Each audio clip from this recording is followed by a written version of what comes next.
Hello, parents. Great to have you here today. I have a surprise for you because this is one of my favorite interviews I've ever had.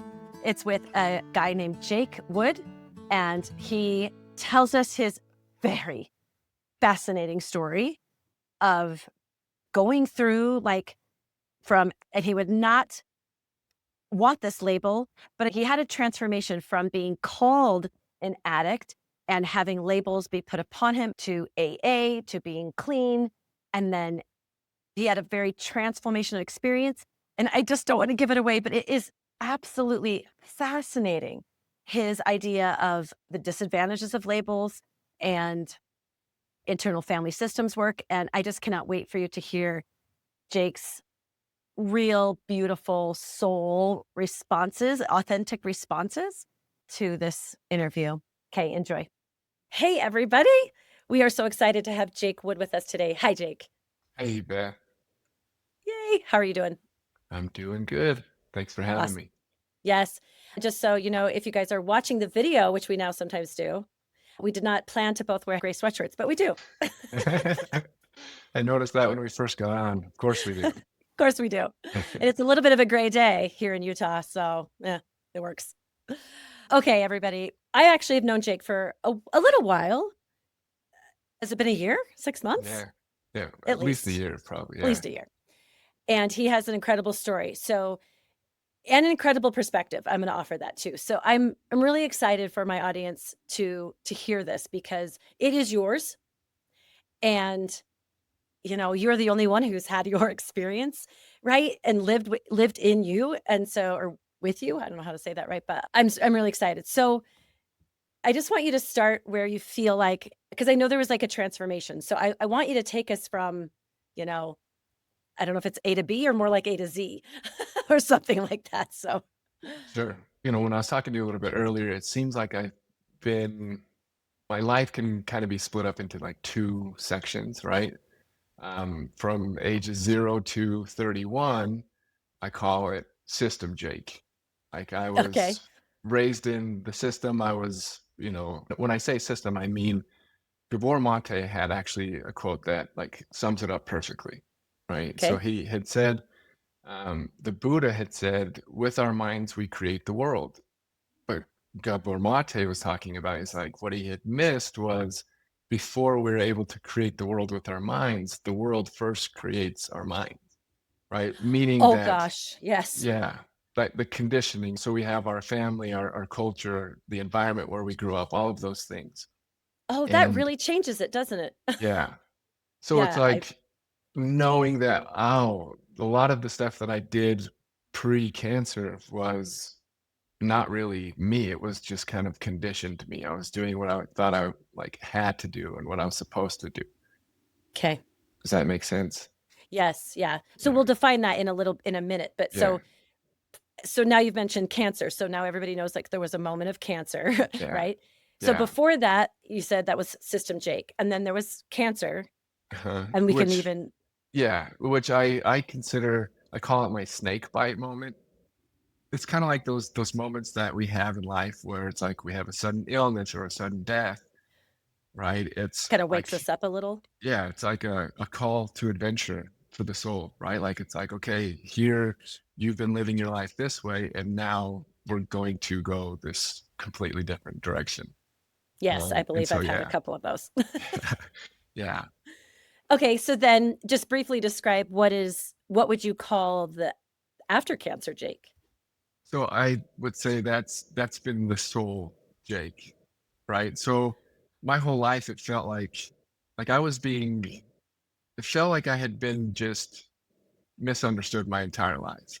And I just couldn't figure out why was I so different from everybody else. It seemed like everybody else was able to follow all of the rules while I was like, acting differently, right? I listened to a podcast earlier with one of your sessions, and it resonated so much with me because the kid had said that he was put into therapy Mm, and like at an early age, and he wasn't really sure why he was there. And he looked up on the door and saw it was a behavioral therapist and was like, oh, maybe my behavior's not like it, right, I like, remember that, yeah, yeah, and he was like, "Huh." He had yeah, no that, idea. exactly. That's kind of how I think I felt my whole life of like, man, why is my behavior being so problematic to everybody else that's around me? Oh gosh. And so it wasn't until later that I had seen it's like, oh, I'm being judged by the system that I was born into and not the soul that I carry. Right. So the Mm. system that I was born into, they labeled me, you know, the bipolar and I'm an addict and all of these different things.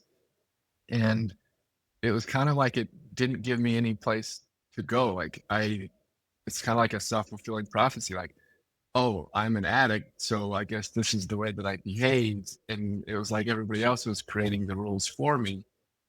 When Oh in gosh. reality, it's like, well, but that's not true, right? Like my behavior shouldn't be dictating who I am, but that's what I've been told my whole life, right? Oh my gosh. It's so interesting.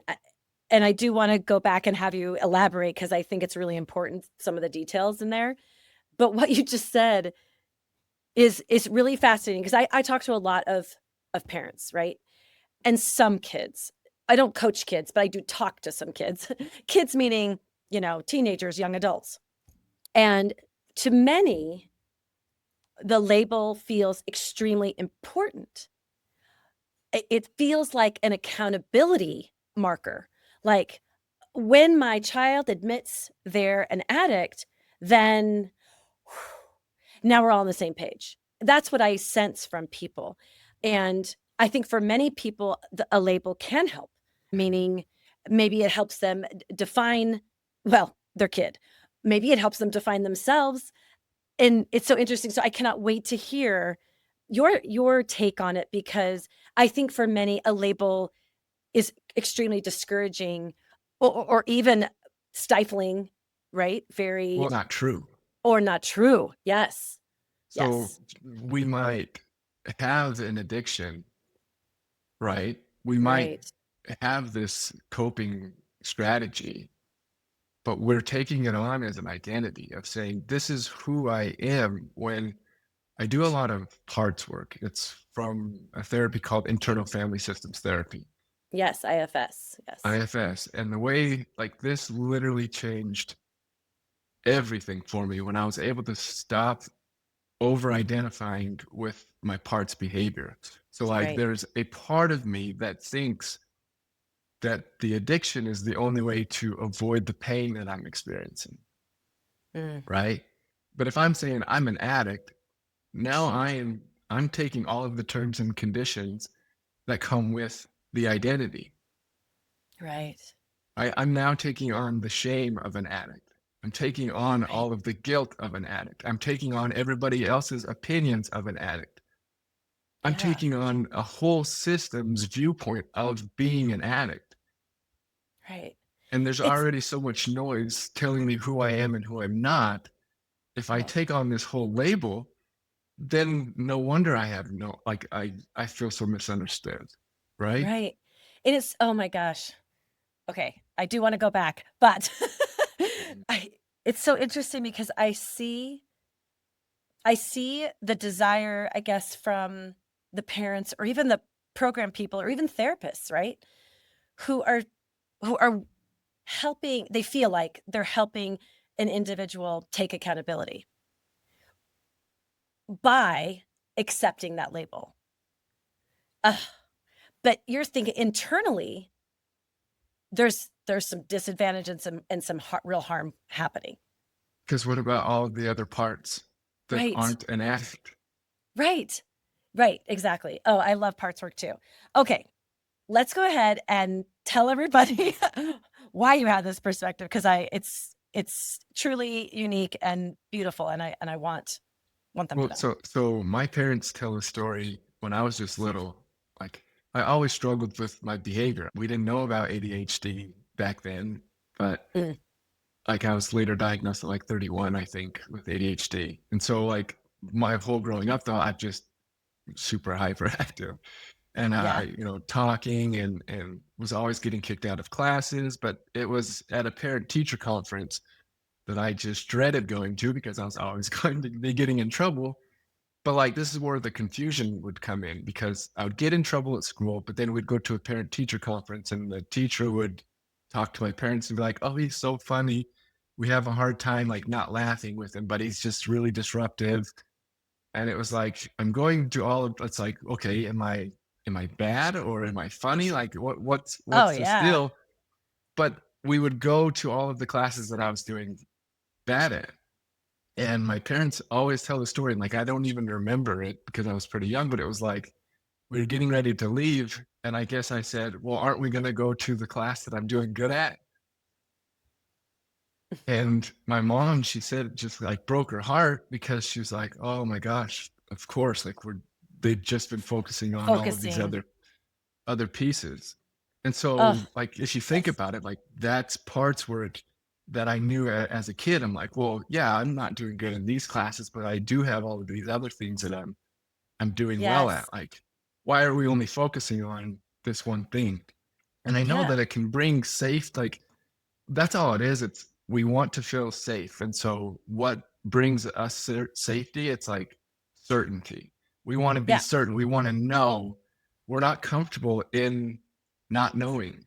We're not Right. comfortable not having an absolute answer. And so it's like, Hence all the labels. so hence all the labels. Because if we have a nice, neat label, now we can put him in a group. Yes. And now Mhm. we can say, okay, he belongs over here, so now that he belongs over here, and this label requires you to say, "I'm powerless," right? Yes, it does. Mhm. It's the first step. I'm powerless to this addiction. Ugh. When it's like, if you take it in parts, it's like this addiction is actually keeping me alive. Yes. Yes, often the addiction is the cure, right?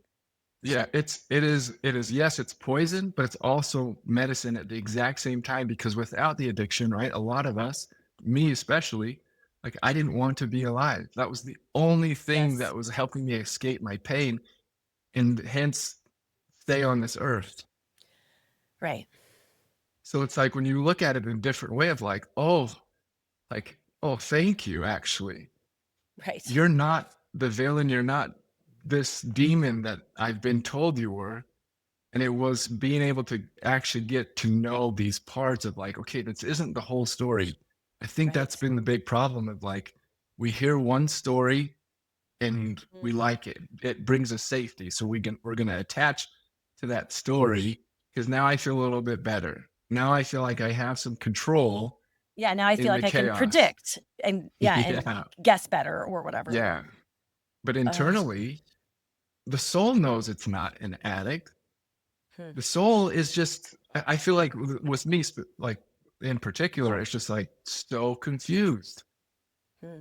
I'm like, man, I'm not meaning to make everybody so mad. Like, I'm like, what is going on? Like, and everybody that I've worked with doing the transformation and resilience coaching, like every single person has had that moment where they're in their innocence and they Yeah. they can remember being in their innocence and then realizing that their innocence wasn't matching up with what was going around them. Somebody had Yeah. projected fear onto them or shame onto them. Right. And it's that moment the soul takes that hit before there's any words to actually know what's going on, but it feels the weight of, oh, Of the I I've thought done I was something just, here. yeah, I must have done something here. So that's kind of the idea of like, it's just not true that I'm an addict and that I don't have any power. Like, instead of villainizing this part of me, let me get to know it. Let me sit with it. Let me Yeah. sit in the uncomfortable part of not knowing. And then I don't have to guess. I can just go to that part directly. Hey, why the pain? Not why the Mm. addiction, but like, why the pain? Yeah. And let's get to Yeah. the real story. And I think that's what's made the biggest difference of, but I did before cancer, like I went through the rehabs. I was, diagnosed bipolar and found out that that was a misdiagnosis. I was ADHD, but I was able to get clean. I went through the 12 steps and I was able to do all of those things. So you were a rambunctious and disruptive kid. And so then you got into some substances. Yes. Yes. And Yep. that was like high school? Like what? So it started with the substances were helping to deal with the religious shame. Right.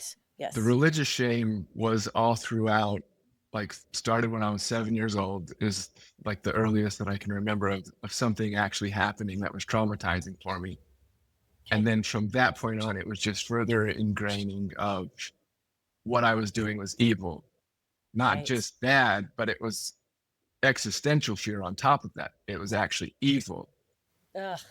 And Yeah, so Satan's got a hold of you. Satan's got a hold of me. And so as a kid, during the developmental years of our mind, like we have this kind of a narcissistic thing where it's like everything is our fault. Yeah. Like their reaction is all my fault, not understanding that their perception Oh yeah. is it's being filtered through their life experiences, their shame, their fear, Right. their everything. Everything. But Yeah. we take it as, oh, I'm the problem. Just like that kid in the behavior thing. He's like, I don't even know I'm here. Oh, I'm the problem. And Mm-hmm. so that's kind of the narrative that starts to run through the head. And so during school, I played sports. So that kept me away from like drinking and drugs. But I was still struggling with like sexual immorality or whatever. And Okay. so I made it through high school without getting into drugs or alcohol.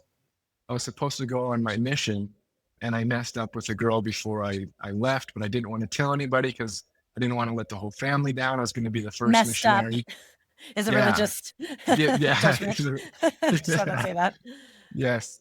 So I tried to hide it and I went on my mission, but I started to feel super guilty because I lied. Everybody was just, like, Which oh, what you're else are you so supposed to spiritual.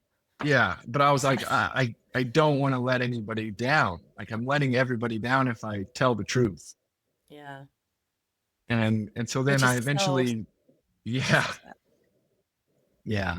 So I eventually Yeah. told the truth because I couldn't live with the guilt and they sent me home. And then that's when I turned to the drugs and alcohol because it was the only thing that would just, the depression got so bad and the guilt and shame of just being like a bad person. And I kept going back to that moment when I was 7 because it felt like I was kind of cursed at, Oh, right? Like, because the story that I was given yes. was that this innocent act when I was 7 was sinful and of the devil. And so there created my shadow. I started to now abandon that part of me, that curious part of me, Mm-hmm. Mm-hmm. and feed it shame and feed it guilt. So it doesn't go away. What it does, it turns into the monster that they say it will. Right. It turns into that lustful demon that now you're not going to be able to control yourself. And the woman is actually the problem. She's the temptress, right? So this is the story going This on is in the my, story. yeah. Yes. So it's like the default mode network. It's the part of the brain that it's like it tries to keep a narrative going and Yeah. consistent. And so Yeah. it's like if that's my narrative in my head, and at the time I didn't realize that didn't come from me. That was somebody else's. Yeah. I just that Gabor Mate's Yep. just this quote you just said, like, oh my gosh, we are all born into a system. That is how Yeah. it works. And then then our mind creates our reality, I guess. Yes. And so it's a perfect example because then I was creating these villains, these scapegoats, right? I'm blaming everybody else and not realizing that, oh, I'm stuck in a story that wasn't mine. Yeah. And I keep just getting it. Oh, now I'm bipolar. And so I take on this label, I start to read about it, and I'm like, oh, great. So I'm screwed. Uh, Right. So, like, right. so everything that the system says is helpful, if we can diagnose them, we can get them the treatment that they want. So we turn into a symptom to be Yeah. fixed instead of a soul to be seen. Like Pathologize. that's literally like, no, I'm a soul, but we're saying, no, what's his problem? Let's find his problem. And my parents are doing as much as they can, right? So they're going to the 12-step classes and And they're doing all of those things to learn about it, which was huge for me because, growing up in an LDS religion, like there wasn't any alcohol or drugs in my home. I Yeah. came from a loving mother and father, right? Like, He just quoted in case you guys didn't, in yeah. case you're listening. Which well, they were. Right. Yeah, they were. But the story Yeah, that they were in the yeah, system as well and just doing what they thought was best. exactly. And Yeah. to a T too. Like there wasn't anything that they missed. And so it was like, okay, Ugh. this is when the story, right? They didn't do anything wrong, but as a parent, it was just like, where did we go wrong? Oh gosh, oh gosh. That is the first thing you ask yourself. So Oh, the so kid is hard. blaming themselves, the parents are blaming themselves, and no Yes. one's questioning the system. We're not questioning the system. And so when we say that we're an addict or they have They're like, this is okay. where, yeah, this is like, okay, let's get them healthy enough so that they could go back to the same system that created the villain, Yeah. right? Because we have this system that is demanding us to, like, the hustle culture. Right. Pull your bootstraps up, get through this. Just, we all went through this as kids. You got to go through it now. Like, let's get you well enough to go back and be productive in the system. And Yeah. that was something that I was like, okay, I'm going to do that. And so I was able to go through the system and I doubled down. I'm like, okay, this part of me is bad. I'm going to just ignore it. And I'm going to read my scriptures more. I'm going to pray more. I'm going to get rid of all of these bad influences, right? I'm cutting off half of reality. I'm saying Okay. there is a good part and a dark, a good and evil. And anything in the dark, I'm not even going there. And so what does it do? It's not going away. It's just festering. And it's That is, uh-huh. so that's the big key of like, okay, it was kind of like they call it white knuckling in AA Yes. when it's like they say it's not like true sobriety. And that was another thing that really bothered me was like Well, if sobriety I'm not itself. right. Oh, right. Like The idea of like sobriety. like being a measurement of success. When Mm. it's like, oh, I have this many days of sobriety.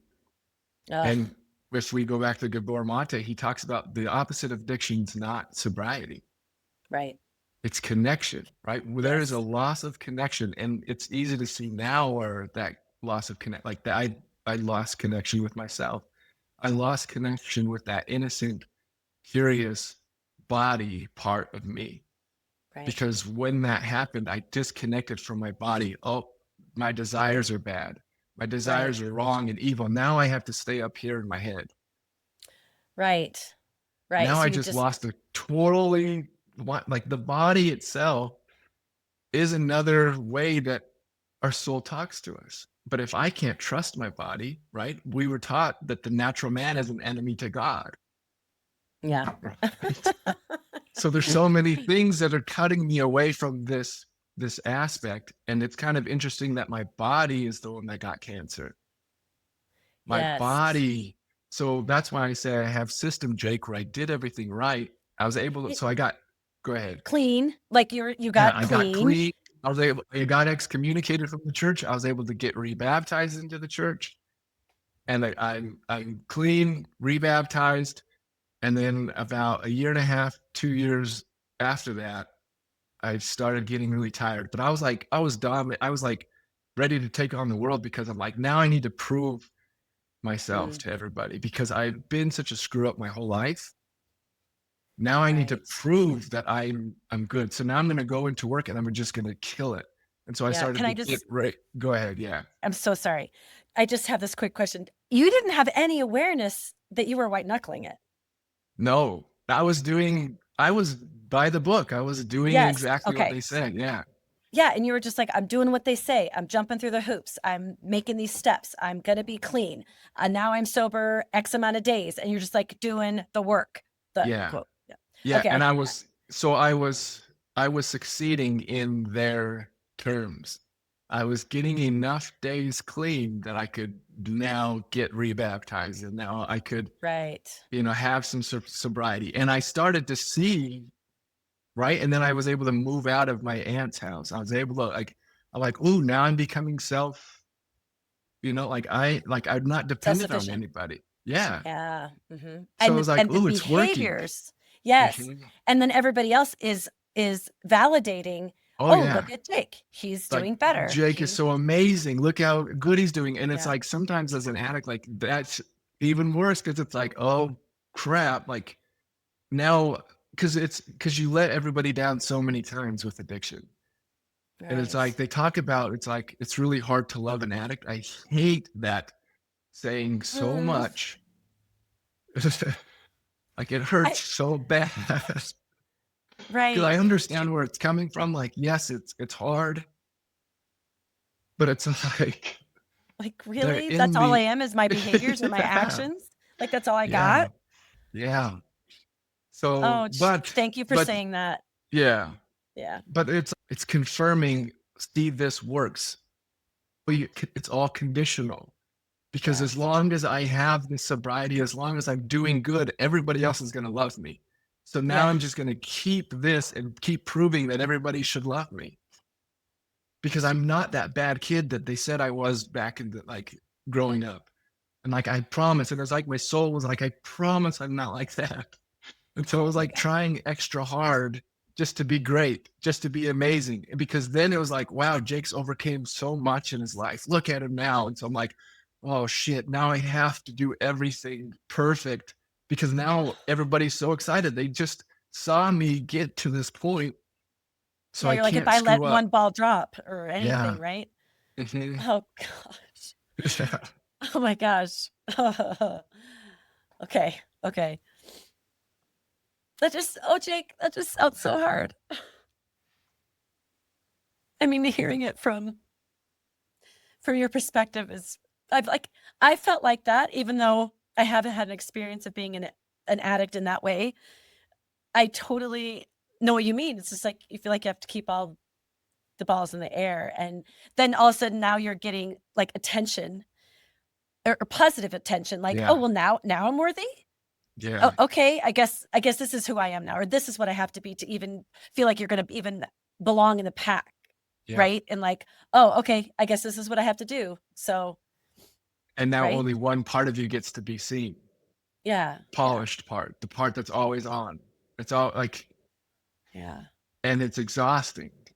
Oh, yeah, And I yeah. think that's kind of where, right? So I'm moving up in this company. I'm working a lot. I become the sales manager. I Mhm. open up a new office for this company, and I'm like traveling from Ogden to Provo every day, like working from That's like like an hour 7 and a half, a.m. Yeah. So and 2 I'm hours. working from like I wake up at like 6. I get there at like 8.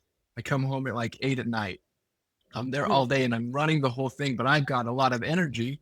And I'm just like, ah, this is amazing. I'm finally doing something with my life. But then I started to get worn out and tired and like kind of dizzy and lightheaded and just things were just kind of not feeling great. And so I woke up one morning and I had like 4 cold sores all over my lips. And I get cold sores every once in a while. So I'm like, okay, whatever. that's a They lot. go away. And then immediately I had more. I just kept getting them. And so, and I had some other things going on with my body too that I was just kind of ignoring. But I'm like, all right, maybe I should go get checked. And they did a lot of blood work. They called me in like a week later and they're like, you need to come to the doctors. And I was like, why are they having us come in? Like, if we were Yeah, all good, like they would have just right. told us, but they're like, they sat me down and they just were like, you've got leukemia and it's an aggressive form of cancer Wow. and you need to be treated tomorrow. Like, this isn't Oh like, my gosh. so yeah, that's kind of like the leading up to it's like, okay, now what? Like, Now what? like, I remember on the way home, I'm like, I just fought my way through addiction. I'm like, It's like okay, you're yeah, I getting can make it through this too. And then I'm like, but why am I having to go through this? yeah, as if it Like, was a punishment, right? yeah, yeah. Yeah, Because it's like, absolutely. okay, like, but I'm doing everything right now. Right. Yes, I And understand. so it's like, immediately my life is just taken. And so the first thing that me and my partner Kira do, like we're looking at the prognosis. The diagnosis is for my particular cancer was AML leukemia, and it was 27% 5-year survival rate. And I tried to go fast over it, like, because it was me and Kira both looking, and I didn't want her to see. And I was like, oh, like, well, that's not good. Right. Yeah. And so that was just kind of a big blow to Yeah. what we had going on. Oh, absolutely. It's like, I don't know what the analogy is, but yeah, it felt unfair, right? Yeah. And Oh yeah. yeah, that sounds light, but But it just wasn't like we didn't really even get time to think about it because it was like this isn't like they knew my younger sister had a form of cancer, and that was the first thing they're like, this is nothing like that. They're like, you're gonna right. have to go in, and it was the first week I did chemo 24/7. It was like 4 different What? chemo, and it was for a full week. It was 24 hours a day for a full week straight chemo, and Yikes. the cancer didn't go into remission after that. And so they had to do another round. And because it didn't go into remission, they wanted to do a bone marrow transplant. And they said, I remember going through with them and like, we need to take you to the brink of death. We Oh need my to take, gosh, and like, I what? just remember those words. They're like, we need to take you to the brink of death. We need to kill out all of your cells, right? Because my blood was forming the cancer cells. And so to do a stem cell transplant, they needed to destroy all of my marrow, all of my existing marrow, and replace that with the donor cells, which ended up being my little sister. Wow. Um, but that it was just like, I don't even know what to say. yeah. So that was, but that it's kind of cool because later on, like this is all symbolic of the transformation that actually took place. Like the system structure that I Mhm. had Had to be burned turned to the on me. ground. It turned on me, right? Like I thought Yeah, and I was just killing myself trying to prove my worth to everybody. right. And to the world, it seemed like I was doing it great. I was this Herculean, like I made it past all of these labors. I've now redeemed myself, Right. but I was losing the essence of me. Yeah. And I needed to learn to fight a different way, right? Because the other way was I'm fighting this. I'm fighting. I'm fighting. I need to prove. Right. I'm proving. You see And that a with lot. and with cancer, it was like I hated people being like, "Oh, you're so strong." It's like, dude, I did nothing. I laid on that hospital bed, like I couldn't. It was like underwater and just barely above breathing. I'm like, I haven't done one thing besides lay here and just survive. And it's like, Yeah. so I'm not. I didn't know another way of strength. I didn't know that it was about the surrendering and it was about all of these other things that's why I say the soul Jake later, cancer taught me a new way to fight. Uh-huh. Cancer taught me a different way of going and of like actually sitting in the mystery of life. I didn't know if we were going to make it. I didn't know all Right. of any of those things. And so cancer kind of was like that first initial, like my body took that first initial shock of like, wait, my innocence is bad. Right. Like before I had the words, like my body felt it. That's the same way with what cancer did. It went through the transformation process before I had any words to understand what it even I got was. it. Right. I see what you're saying. Like your body's teaching you. Yeah. That's So it pretty wasn't, interesting. but it'll be 10 years. So in 2 days, it'll be 10 years from the day I was diagnosed. Wow. Oh. So Oh my And so gosh. it's taken me 10 years. This last year is when it all made sense of when I saw how mythically amazing the transplant was and how spot on it was for what I do now as a coach. And the difference between the two is just like it only made sense now because after I was diagnosed and after I was going through the recovery, I lost my faith. the faith that I just worked so Scrambled. hard to get baptized in, I saw some things that I found out that I was lied to, right? Wow. And it was devastating because it was I would say that the faith crisis was harder than the cancer because my whole identity was tied to that, my worth, my relationship with God, everything was tied to that. But Yeah. it was kind of like my body was like, oh, here's the transformation process. Everything must die so that something new can take root. Well, that's what didn't happen in the system, Jake. Right. I still was You were shaming still parts of in, me. yes, yeah, you were still playing the game or the system and working the system and just you didn't, right? There was only value or worth in your it, actions.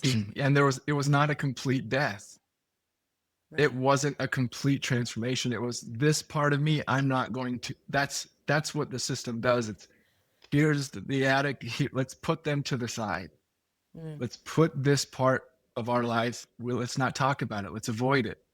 mm. One of my very favorite quotes. I don't even know who it's from, but it's like pain travels through families Yes. until somebody is born whose task it is to fill it all. Yeah. Right. And it's like our generational curse seems like it's this avoidance that we don't talk about that. And our family kind of becomes an identity. Well, in this family, Right. People say that. we don't do that. We don't Right. share these emotions. Right. And so it's kind of like what we're doing is we're passing on our sludge to the next generation. We won't deal with this. So it's kind of like we let our kids, they're the ones to figure it out. So we have a kid be born who feels it all, Yeah. but feels it so strongly that we don't know what to do with it because we haven't done that work. We don't know how to hold the shadow. We don't know Right. how to hold these parts that are anger, grief, rage. So when our kids are acting up, it's like, I don't know how to hold mine, so I don't know how to hold this. Exactly. Somebody like, Exactly what happens. he needs help. Yes. Yeah. I can relate to that specifically. And everybody knows on my podcast that I was a huge, well, yeah. And that's my transformation is having the anger passed down through generations and then me acting out in anger and then shaming the anger and trying to fix myself and then coming around to, Yeah. oh, that's just that's a part of me who's trying to communicate to me and inform me that something's not okay or that I don't like, right, and trying to figure out how Yeah. to let that piece of me, that anger piece of me live and have a place in me and but not act out on others. That was a very Yes. quick rendition, but yeah, that's But spot on. yeah. Because then we're not projecting our shadow, our fears, our shame onto our kids. Yeah. Because Yeah. as I was doing this work and I was doing my shadow work, and I was like, okay, let me go, because shame has been my monster, right? Yeah. And I'm like, okay, let me just go back. And I was able to create it's like a psychological containment center, like that I've been able, like, that's just kind of the process that came through of like, okay, I'm going to allow myself to go there because that was something that I didn't have the permission to ask certain questions. I didn't have Right. permission to read certain things because it wasn't approved. Right. And so now that the faith identity had to be destroyed, right? So my it's like my soul saw my body and was like, oh, hey, we need to do that with everything else now. Yeah. So that was like, so then my faith crisis comes. Me and my partner Kira that we'd been together, we break up. Like my life just crumbled completely, but it was what it was doing. It was doing exactly what my body did. It's like, no, this too must die. Right. This is also cancerous. This is also turning against itself. Let's Right. let's look here. And because when you lose everything, when everything's taken away, basically it's just removing everything that's not you because I'm still here. Like, wait, what? Right? we're so afraid of death, but when we get put in front of death door, we realize, oh, the part of me that is actually me doesn't die. It's Right. everything that else that I've been attached to Yes, that it's the falls off. Yeah. yeah, it's the identity that has It's to the identity that needs to die. I or what I'm have attached to. right, or what I'm attached to. I have said that in some private sessions. I've learned that many people who struggle with suicidal ideation, their perception is that all of them wants to die Yeah. versus the identity that's been put on them, or the I don't know what would you or maybe the attachments, the Yeah. judgments, the system, like all of Or that, or even just that part, right? the Because as part. soon as you like think about that, because I struggled with the suicide, like the ideation, and it's like just having the idea that it's like, oh, a part of me wants to die Right. instead of all of me wants to like that is such a uh, like a Yeah. powerful experience of like, oh, okay, I can let's work with this part that feels like Yeah. dying is the only answer to this, because there's another part of me that it's like, no, I want to figure it out. I want to keep Right. going, kind of thing. Yeah. Yeah. Yeah. Yeah, In my experience with that, I would have that would have been really helpful. I was able to, take a breath up of water and crawl myself up out of that. But that would have been really helpful, I think, to know that a part of me yeah, wanted to never come back, yeah, never do this mom thing again and just literally disappear. yeah. So, yeah, Well, another cool that's thing that fascinating. changes is the definitions of like words, language, everything. Like there's system talk, diagnosing, absolutes, binary, good, that like that's system talk. And then there's soul language. The Yeah. soul, it's like we're not taught to speak the soul, but like this is our dreams. Some people are like, oh no, dreams are just crazy. Like I have the wildest dreams, but it's like it's because it's speaking in mythic language. It's soul Uh, language. And so this is kind of what later on my journey took me to was this whole everything that I was like at death's door, it was teaching me the soul's language. And the soul's language is surrender. It's mystery. It's not, it doesn't need an identity to grab onto. It doesn't need an absolute answer. It can right. trust in the unfolding. And so it was like, I'm forced to do that. But now I'm like, oh, now it's making sense as to why. And now I'm Mm, able to play with the mystery. And so in mythic talk, they're like, and I do psychedelic therapy as well. And like people will often get scared because that's another form of soul language. So they'll sometimes hear in their head, kill yourself, but not realizing that if you read myths, like when they say something about the person killing themselves, it's not literal killing themselves. It's like a part of me must die. That myth, they understand the soul, like it speaks soul language. It knows mm, that to fully transform, it has to have this like death. yeah. Life and death isn't separate with mythic language. And so when something says kill yourself, somebody that is like just like, oh, I that's dangerous. I can't think of that. It's like it might not actually be meaning that. It might be saying, hey, there is something in you, a system, a story that needs to die Got it. because it Yeah. needs to transform. So death to the soul, the soul can't die, right? So death to the soul doesn't mean the same thing that we take it to mean, that we're so afraid Right. of and we're trying to avoid at all costs kind of thing. Right. Okay. So we just don't have a few more minutes for this section. And then everybody, we're gonna record some more with Jake because I feel like there's so much left to say. But I wanted to know, you mentioned just to kind of, I guess, wrap up this soul Jake. What did that mean for you? And can you help explain, I guess, or describe some of the differences within you, the difference between system Jake and soul Jake? Yeah. Just to give some Yeah. comparisons. So there's no longer a war that I'm fighting.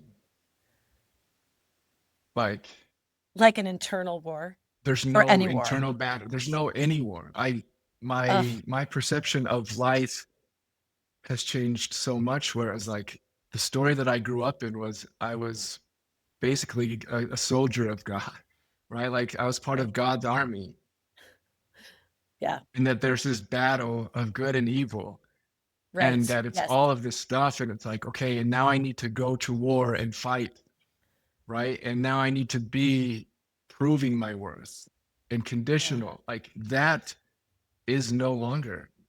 I I feel like where I'm at right now with this soul piece, it's like I'm understanding, oh, the inherent worth, the connection to not only I'm not, yes, I live in America, but I'm not an American. I am a living being.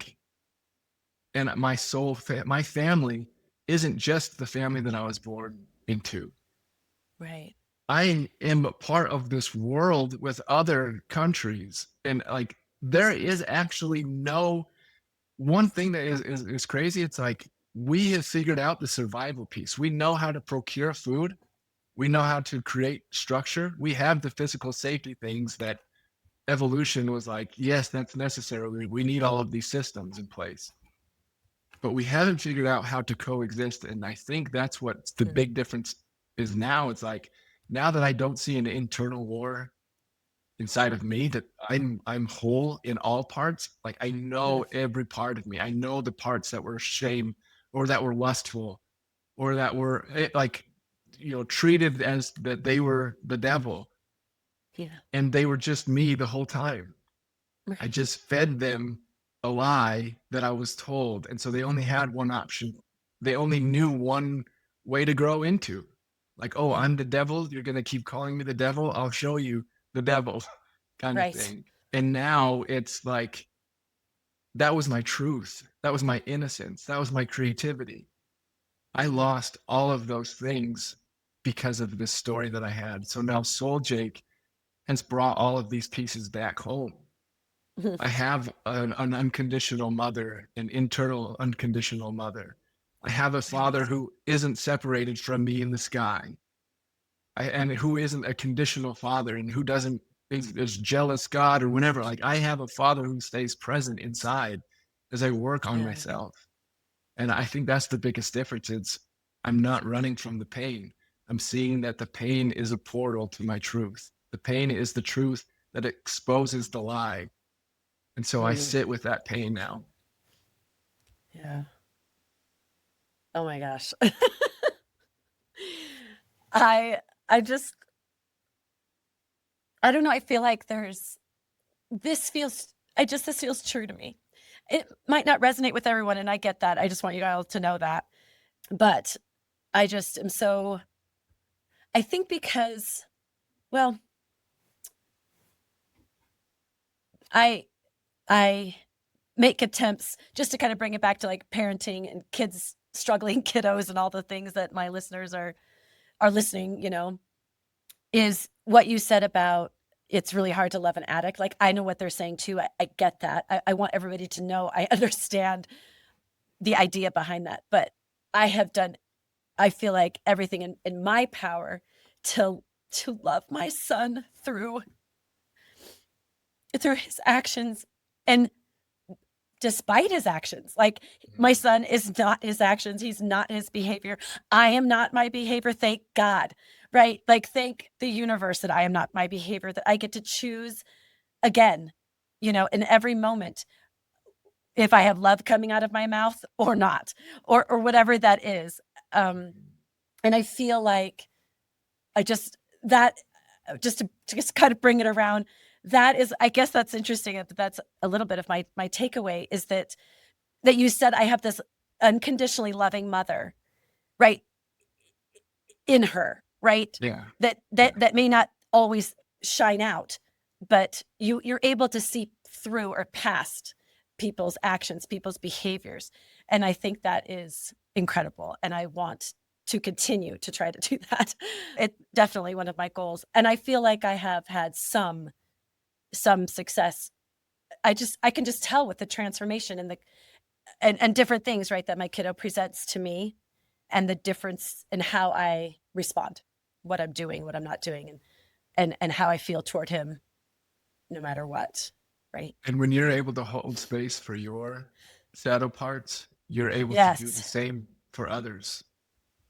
That's the Yes. key, right? You're able to have space. There's room for other Yeah. people to make mistakes, to be messy, because Yes. you can handle and you can hold, and you don't have to take on their their Yeah. stuff. Yeah, exactly. Okay, there's so much more to say, but we are out of time. But I want people to know that you're a coach, you're a transformation coach, and so please tell them whatever you'd like them to know and how to get a hold of you. Yeah. I mean, it's the easiest way would just be to send me an email. It's coaching@lifebeyondthebrink.com. And Now I get you that can, reference. yeah, Got yeah, it. yeah. You can just reach out and I can, we can have a discussion of what I do and see if it's a good fit. That's awesome. So that'll be in the show notes, everybody. So don't you worry if you didn't quite catch that. So, Jake, thank you. And I cannot wait to have you back. Yeah. Thank you. I appreciate it. Yeah. Okay. Bye, everybody. Take care.